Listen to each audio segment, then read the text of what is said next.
இப்போ நீங்கள் ஒருத்தவங்களை நீங்கள் வந்து கால் பண்ணி கூப்பிட்றதுக்கும் டைரெக்டாக அவங்க வீட்டுக்கு போய் கூப்பிட்றதுக்கும் நிறைய டிஃப்ரென்ஸ் இருக்குது.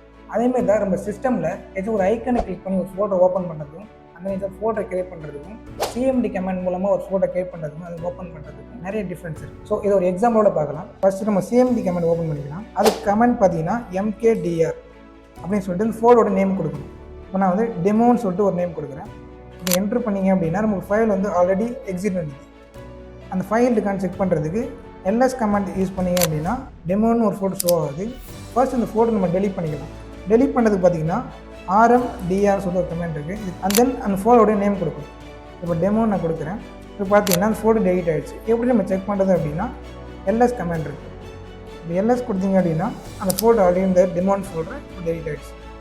ஸோ இது மூலிமா தான் நம்ம வந்து ஒரு சிஸ்டமோட சாஃப்ட்வேரை டைரெக்டாக கம்யூனிகேட் பண்ணணும். நிறைய யூஸ்ஃபுல்லான கண்டென்ட் வேணும் அப்படின்னா டிஎம் மெக்கானிக் ஃபாலோ பண்ணிவிட்டு லினக்ஸ் கமெண்ட் பண்ணுங்கள். உங்களுடைய டிஎம்க்கு நான் டைரெக்டாக இந்த லினக்ஸ் கமெண்ட்டை நான் ஷேர் பண்ணுறேன்.